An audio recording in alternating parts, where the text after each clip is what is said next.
Hey everyone, this is Jason Dill and I'm joined by David Wilson, and this is a special edition of the Bradenton Blitz where we're going to take a hypothetical scenario that's not happening this year for scheduling reasons. Manatee High School and Braden River High School, the two top teams in the Bradenton Herald's weekly power poll throughout the season. Now that the regular season's over, we wanted to play kind of matchmaker and see which two of these two teams would win in a hypothetical head-to-head battle royale, I guess we could call it, whatever you want to call it. Braden River, Manatee. Braden River's undefeated on the year. The knock on Braden River is that they haven't really played a whole lot of good opponents this season. They did have their tough part of the schedule against Venice and Palmetto back-to-back in that district. They came out on top and won a district title, finished 10-0 for the first time in program history. They are district champions back-to-back for the first time in program history. Manatee has been the traditional power of Manatee County. Had a struggle to start, but have found their groove through a more softer district and became district champions. Schedules are kind of flipped for them. Right, exactly. So let's just go through it. Argument-wise, I feel like Braden River would win a head-to-head matchup with Manatee. You feel otherwise. Take Manatee. Right. So what is the reasoning, I guess, for you, or what you want, why you would think that Manatee, where do you think Manatee has the edge against Braden River? I think not necessarily at the quarterback position, but I think that with their three wide receivers, Reggie Carter, Tariq Milton, and Cavius Price, I think just those three who are all such dynamic weapons, I think the skill positions is probably where you would say. The Braden River probably has the edge at quarterback, but I think the wide receivers give AJ Colagiovanni, a little bit of an easier job and would let them. It would be a good matchup with Braden River's secondary, but I like the passing attack for Manatee. The passing game for Manatee, I feel like, is probably just a notch above Braden River in terms of the receivers. The receivers for Manatee are much more deadly than, in my opinion, are more deadly than Braden River. The three leading receivers in the county. They are. Yardage. But here's the thing. A receiver's only good as the quarterback getting on the ball. And AJ Colagiovanni is not a bad quarterback. I'm not saying that. But he's not as good as Jacob Huseman, in my opinion. He's not as efficient. He's not as good of a passer. And I think AJ would have trouble finding time to throw the ball to those guys because the defensive line for Braden River and the linebackers for Braden River are very, very quick, very, very fast. They haven't given any quarterbacks much time this year, which is why they have 25 takeaways on the year, 20 interceptions with the secondary and linebackers. So I feel like Braden River's defensive line and linebacking units would just be way too quick, too much pressure, forcing AJ into maybe some bad decisions. Or if he doesn't, he might be taking some sacks. The playmakers for Manatee would never get a chance to get going because I feel like both sides of the ball, I feel like Braden River has the edge on the line. I think both lines are the best in the county by far. What this comes down to essentially, not that Braden River has a bad offense or that Manatee has a bad defense, it's Braden River's defense probably against Manatee's offense, and Braden River in the trenches as opposed to Manatee out wide and at the skill positions. I like the different things Manatee can do offensively, and I think they haven't played really tough competition in a while, but their defense is pitching shutouts or allowing 7 or 14 points every week. But I love all the different things they can do offensively, whether it's with those wide receivers, if it's with Lorenz Allen, who's having an awesome year as a running back, or even AJ Colagiovanni, who's become a real dual threat this year, rushing for about 60 yards a game. Well, until he was lost for the year, I think Raymond Thomas is the best running back in the county by far, and maybe not by far, but he was the best running back in the county. Dexter Hodo's back. Yeah, he's filling that role a little bit as the speed back with Deshaun Fenwick. They like to pound the ball. Braden River does. They're not known to, which is kind of odd when you have a guy that's going to FIU that you think they might throw the ball a little bit more, but this entire season they like to get the ball. When you got the linemen to take advantage. Right, exactly. So they use their strength very well. Who has the edge? In this conversation, one of us is trying to convince the other one who would win the hypothetical matchup. Obviously, Raymond Thomas wouldn't be available if they played this game now. I think if the game was played early in the year, Braden River wins no doubt very easily. Late in the year, things might be different. It might be a lot closer than we think. If these two teams are playing with a full, healthy complement of the players that they had, I don't know. I think with Raymond Thomas back in a healthy role, I don't think I don't think Manatee would stand a chance. Obviously, you feel differently. If position by position, running backs, do you feel like Lorenz Allen can compete, is more on the level of Raymond Thomas? I would take Thomas over him. I think you look at Raymond Thomas's yards per carry this year, and it's tough to argue with that. But without him, I think Lorenz Allen's probably the best running back on any of the rosters right now. Braden River does have the depth there, though, as you noted.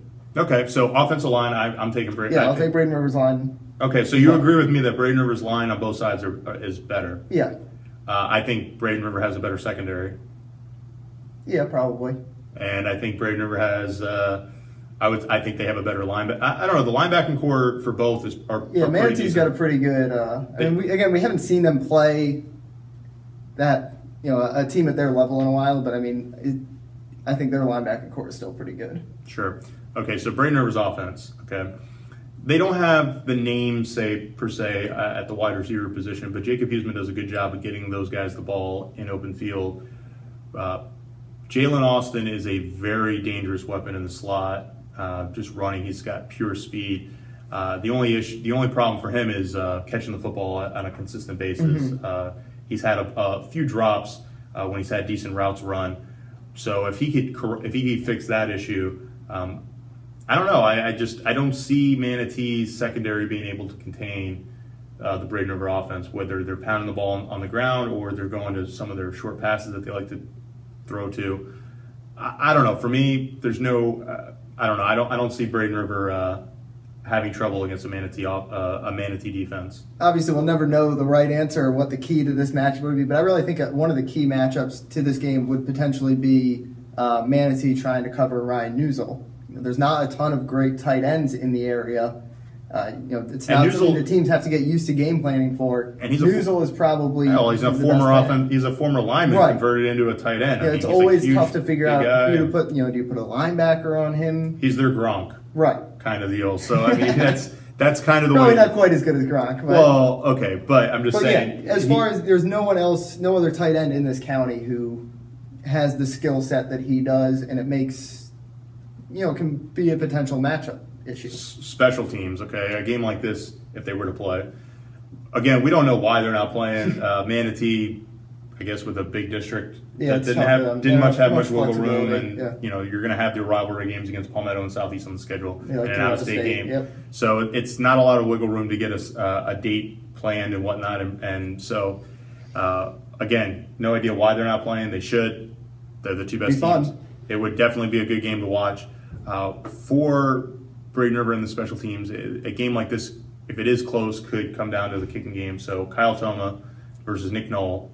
Nick Knoll, I might give the edge to Nick Knoll for the fact only because he's been in the pressure situations. He kicked the game-winning kick against Dr. Phillips in the region final last year to send his team onward. Yep. And he also had the game-winning kick in the final seconds to beat Palmetto. He missed the kick the following week to lose to Lincoln out of Tallahassee, whereas the Pirates haven't needed a game-winning kick by Kyle Toma in a playoff game.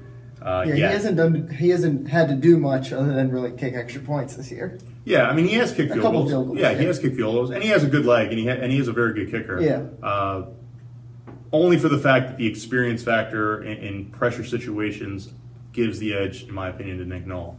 So with that said, let's talk about head coaching. Kurt Bradley versus John Booth. I feel like Kurt Bradley and the job he's done, I would give the edge to Kurt Bradley in terms of coaching only for the fact that he took a group of guys that lost their first 9 games under him. They didn't quit on him. He built them into the program that they are now, whereas John Booth inherited a very tradition-rich thing. Different type of coaching job in terms of never wanting to be the guy to follow the guy in Joe Canan. And so, he still had to get kids to buy into the way he wanted to approach the Manatee program, and you have people outside the program that were probably calling for his head after a 1-2 start because where's the Manatee's program going? But I would say Kurt Bradley, in my opinion. I don't act like I'm an expert on the X's and O's. I've never coached. Well, neither have I. Right, so. But I would agree with you that I think if we were choosing who the coach of the year is this season, Kurt Bradley. I mean, undefeated and the job he's done with that program would probably be among the coach of two year in the area. Well, you could also make the argument for or John Warren at Southeast. You can make that argument too. But in terms of these two, yes. Not that Booth has done a bad job at all. 8-2 is pretty good. Now, is this game being played? Are we going to say this game? We'll say it's a neutral site. Neutral site. I think Braden River would win by 7 to 10 points. Wow, that's a bigger spread than I would have to take Manatee by 3 to 7. Okay. Fair enough. Either way, we think it would be entertaining. It would definitely be for it to happen. It would definitely be entertaining. If it was a neutral site, it kind of changes things a little bit. Yeah. Braden River's home stadium, the student section, Section E, goes crazy, and I think that gives Braden River kind of a boost. But then again, Manatee plays at a very packed Hawkins Stadium on Joe Canam Field. So, anyways, did I convince you? Apparently, I didn't convince you enough that Manatee would not win that game. And you obviously did not convince me that Braden River would win. So who do you guys think? I know there was a poll out on Twitter that I think it was like 70% of people said that Manatee were going to win. It was posed by some students. They had an impromptu poll going on. So, obviously if you guys feel differently, feel free to give us a shout at here on the Blitz. You can reach us by email by sending one to sports@bradenton.com. So until next time, this is Jason Dill for David Wilson here on a very special edition of the Bradenton Blitz, where we just argued who would win a game that's never going to happen. A fictitious make-believe game between Braden River and Manatee High School on the football field. Until next time, we'll catch you on the flip side.